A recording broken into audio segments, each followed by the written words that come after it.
a stick that's evil, an easy bake oven, and asbestos kit. In this video, we're gonna take a look at 10 disturbing toys that got banned. Number 10, monsters with hidden messages. TV Monsters toys have been the subject of many customer complaints due to their speech box being incomprehensible. Some people have struggled to understand the hidden messages, leading to conspiracy theories circulating about the toys. Some adults have even claimed to hear creepy phrases like "punch the baby" or "he's hurting me" when slowing down the audio. These claims have led to concerns about the safety of the toys and whether they may be dangerous. However, there's a more reasonable explanation for the random sounds that TIY monsters make. They're designed to encourage children to use their imagination during playtime. Although the sounds may not make sense to adults, they're meant to spark creativity in the minds of young children. Just remember to keep them out of earshot during horror movies. Want to hear a joke? Why did the teddy bear say no to dessert? Because she was already stuffed. Number 9, Elmo. Angela Balls thought she had found the perfect tool to teach her daughter Miranda about potty training, an interactive Elmo book. But things took a dark turn when the book allegedly asked if they were ready to end their life instead of the intended prompt, "Who wants to try to go potty?" The publishing house that produced the book reported receiving several complaints about the ominous message. Angela checked another copy and found the correct prompt,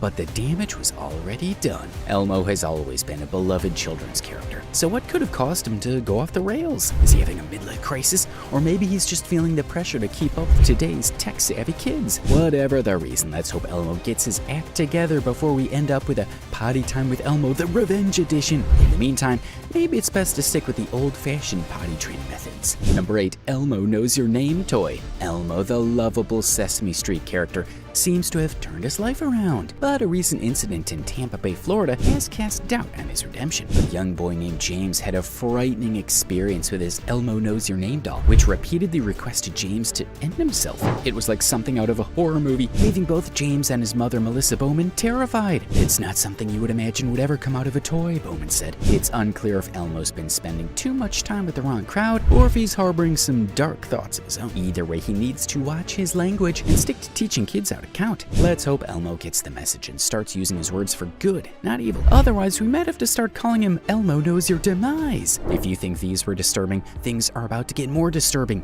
Keep watching to see what's next. Number 7, McDonald's Minions Say. In 2015, McDonald's produced millions of Minion toys that spoke their own language, which is a random blend of several languages and meaningless words and noises. However, some of these toys were reportedly emitting strange sounds that left people scratching their heads. When a Florida grandfather complained about his grandkids' toy talking inappropriately, a McDonald's representative explained that minions only speak their own language. So do we start learning Minionese or settle for a language we already understand? It's a tough call. But one thing's for sure, if these toys are gonna swear like sailors, we might need to start IDing kids before they enter a McDonald's play place. All jokes aside, how did these toys slip through the cracks? And what other surprises might be lurking inside those yellow plastic shells? Whatever the answers, it's clear that McDonald's and other toy manufacturers need to take a closer look at what they're putting on the shelves. After all, we don't want to end up with a bunch of foul-mouthed Furby knockoffs on our hands. Number 6, Cuddle Coup. In 2008, a group of parents raised concerns about the Little Mommy Real Loving Baby Cuddle Coup dolls, claiming that the talking toys were indoctrinating their kids with religious messages. The dolls were designed to make baby noises like cooing and giggling, but some parents reported hearing strange phrases that they believed were subliminal attempts to convert their kids to a different faith. Despite the uproar, the toy company insisted that there was no religious agenda behind the Cuddle Coup dolls. They explained that the dolls were programmed to make baby noises and simple phrases like mama and dada, not to promote any specific belief system. Perhaps the dolls were just misunderstood.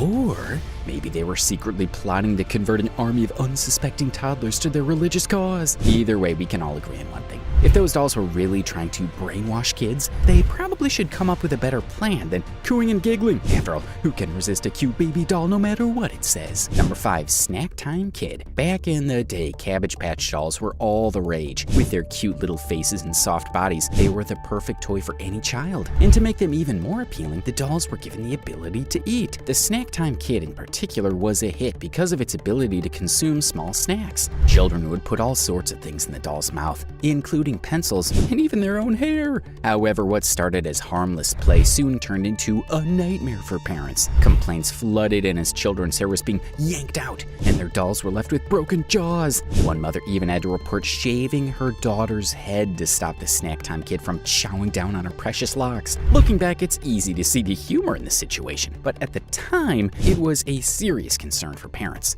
Lesson learned: when it comes to dolls, it's best to stick to tea parties and dress up, or invest in a doll with a less ravenous appetite. Number 4, Hannah Montana poster card game. Back in 2007, every tween girl wanted the Hannah Montana card game. Little did they know these cards were more dangerous than playing with fire in a fireworks factory. With a whopping 75 times the permitted amount of lead, they were a ticking time bomb. But here's the kicker: a legal loophole prevented authorities from issuing a recall. Apparently, the vinyl coating was the problem child, while the paint met the US standards. Go figure. Let's face it, those cards weren't exactly Olympic sprinters, so you could say they were a slowpoke in more way than one. See what I did there? Jokes aside, this incident highlights the critical importance of safety regulations and safeguarding our little ones. Remember, it's always better to be safe than sorry. So the next time you're buying toys for your kids, make sure you do your research and check for safety certifications. After all, you don't want to give them a ticking time bomb disguised as a harmless toy. And don't worry, the explosive fun can wait until they're playing with their chemistry set. Starting now, things get even more disturbing. Keep watching until the end. Number 3, CSI Asbestos. Who would have thought a forensics kit could be so hazardous? CSI Asbestos strikes again. Young aspiring investigators beware. The kit that teaches you how to dust for fingerprints might do you more harm than good. You'd think a kit recommended by a well-known TV show would be safe, right? Wrong! Due to its numerous small pieces, it comes with a choking hazard warning. But wait, there's more! According to the Environmental Working Group, the play dust in the kit has high levels of asbestos, which can cause cancer in the future. Yep, you heard that right. A toy designed to be fun can make you sick. It's no joke. Asbestos is no laughing matter. It's a serious health hazard that's best avoided altogether. So if you're thinking about buying a forensics kit,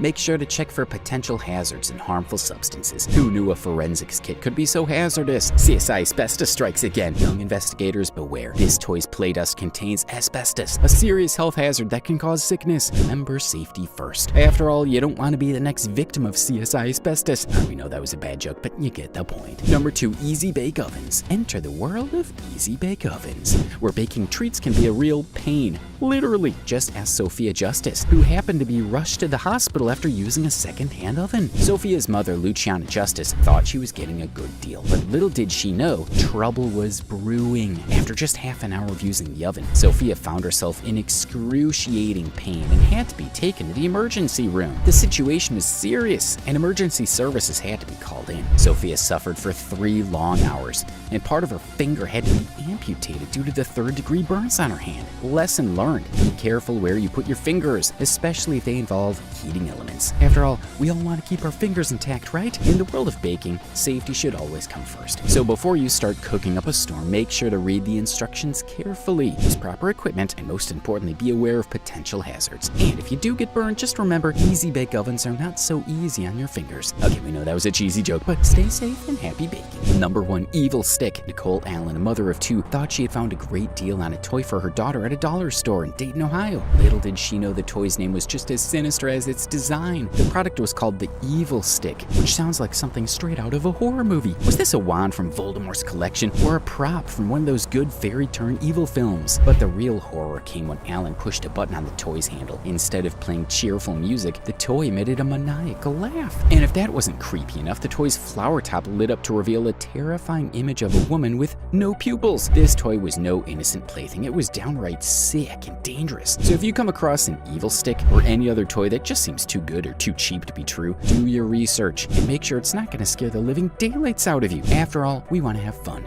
not nightmares. And if you do end up with an Evil Stick, just remember, it's not a wand, it's a weapon of terror. Enjoyed the video? Now watch this one.